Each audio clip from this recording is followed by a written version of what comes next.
ఏలూరు జిల్లాలో బుట్టాయిగూడెం పరిసర ప్రాంతాల్లో రాష్ట్ర ప్రభుత్వం ఆయుధ కర్మాగారం నిర్మించడానికి సన్నాహాలు చేస్తోందని, దీనివల్ల 5 గ్రామాల ప్రజలు ఎన్ని ఇబ్బందులు ఎదుర్కొంటారని సిపిఐ రాష్ట్ర కార్యవర్గ సభ్యులు అక్కినేని వనజ విమర్శించారు. ఏలూరు నగరంలోని సిపిఐ జిల్లా కార్యాలయంలో ఈరోజు విలేకరుల సమావేశం జరిగింది.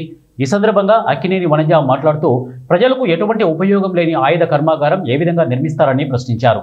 అదేవిధంగా విశాఖపట్నంలో ఉన్న స్టీల్ ప్లాంట్ విషయంలో కూడా ప్రైవేటీకరణ దిశగా ప్రభుత్వం నడుస్తోందని, దీనివల్ల ఎంతో మంది ఉద్యోగాలు కోల్పోతారని ఆవేదన వ్యక్తం చేశారు. ఎందరో ప్రాణత్యాగం చేయడం వల్ల విశాఖ స్టీల్ ప్లాంట్ ఏర్పడిందని గుర్తు చేశారు.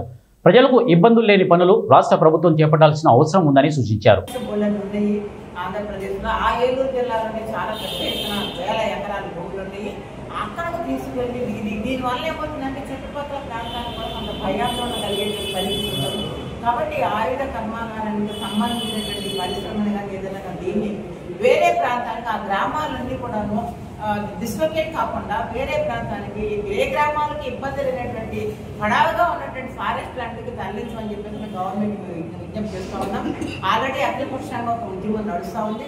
మేము కూడా రేపు 8వ తారీఖు నైట్ దగ్గర అఖిలపక్షంగా ఒక మెమోరాండం ఇస్తూ ఉన్నారు. 9వ తారీఖున మేము కూడా జిల్లా పార్టీగా గిరిజన సంఘాలు అఖిలపక్షం అందరూ కలిపి ఆ గ్రామాలన్నీ కూడా పరిశీలన చేయడానికి వెళ్ళాలనేటువంటి ఆలోచనలు ఉన్నాం. ఆ ఎట్టి పరిస్థితులు కూడా ప్రభుత్వం ఆలోచన విరమించుకుని వేరే ప్రాంతానికి తరలించాలని చెప్పని విజ్ఞప్తి చేస్తూ ఉన్నాం.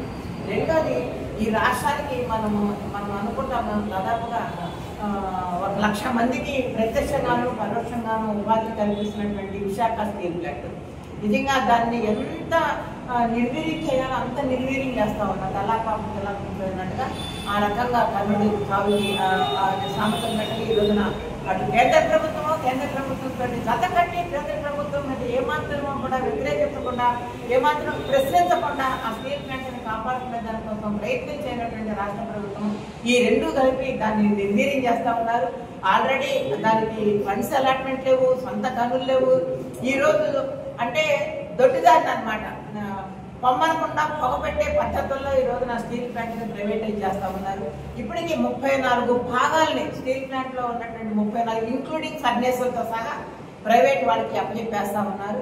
అది జీవోలు కూడా రావడం జరిగింది. ఇవన్నీ కూడా ఏంటంటే ఇంకేముంది, మేము స్టీల్ ప్లాంట్ మేము కాపాడుతాము, స్టీల్ ప్లాంటే మాకు ఇదని చెప్పేసి అని గత ప్రభుత్వం మీద చాలా దూకుడుగా వెళ్ళినటువంటి ఈరోజు ఎన్డీఏ కూటమి ప్రభుత్వము మరి ఉపన్యాసాలు కానివ్వండి, ఎన్నికల మేనిఫెస్టోలో కానీ అన్ని రకాల వాగ్దానాలు చేసి హామీ ఇచ్చినటువంటి